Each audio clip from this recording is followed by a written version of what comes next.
Hello guys, இப்போ நம்ம எங்க இருக்கோம்னு பாத்தீங்கன்னா நாம இன்னைக்கு ஒரு மலை மேல ஏறக ரெடியா. என்னடா என்னடா சொல்லிட்டா வீடியோ யாரும் பார்க்க மாட்டாங்க. அதுவும் கரெக்ட் தான். ஃபுல்லா வீடியோ பார்க்கலாம். சரி போலாம்.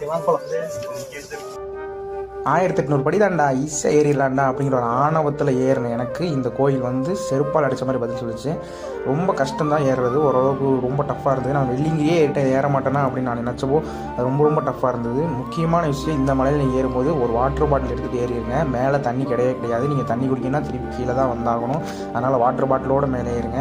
இவ்வளோ கஷ்டப்பட்டு இங்கே மேலே இருக்கிற இந்த முருகனை போய் பார்த்தோம்னா அவ்வளோ ஆனந்தமாக இருக்கும்.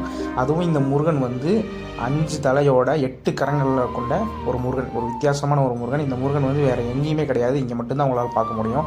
இந்த கோயிலோட சிறப்பு வந்து உங்களுக்கு குழந்தை இல்லைன்னா உங்களுக்கு குழந்தை வரன் கிடைக்கும் அப்படிங்கிறனால சொல்கிறாங்க.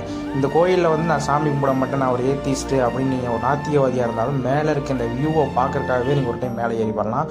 செம்ம சூப்பராக இருக்கும். அதே நேரத்தில் இந்த கோயில் எல்லா டைமும் ஓப்பன் பண்ணியிருக்க மாட்டாங்க. திங்கள், செவ்வாய், வியாழன் அந்த டைமில் ஒரு 3 நாள் மட்டும்தான் ஓப்பன் பண்ணுவாங்க. அது போக சஷ்டி இந்த மாதிரி முருகனுக்கு உகந்த நாள்கள் மட்டும்தான் ஓப்பனில் இருப்பாங்க. ஸோ அதுக்கு தகுந்த மாதிரி பிளான் பண்ணி போய்க்கோங்க. அப்படிப்பட்ட இந்த மலையோட பேர் என்ன தெரியுமா? ஓதிமலை முருகன். இது கரெக்டாக பார்த்தீங்கன்னா கோயம்புத்தூர் புளியம்பட்டியில் தான் லொக்கேட் ஆகிருக்குது. நீங்கள் பஸ்ஸில் கூட போகலாம். பஸ்ஸில் ஆனால் டைமிங் பஸ் தான். மேக்ஸிமம் வண்டியில் போனீங்கன்னா இன்னும் சூப்பராக இருக்கும். இது மாதிரி இன்ஃபர்மேட்டிவான அழகான டிவைன் வீடியோஸுக்கு என்ன மறக்காமல் ஃபாலோ பண்ணிக்கோங்க.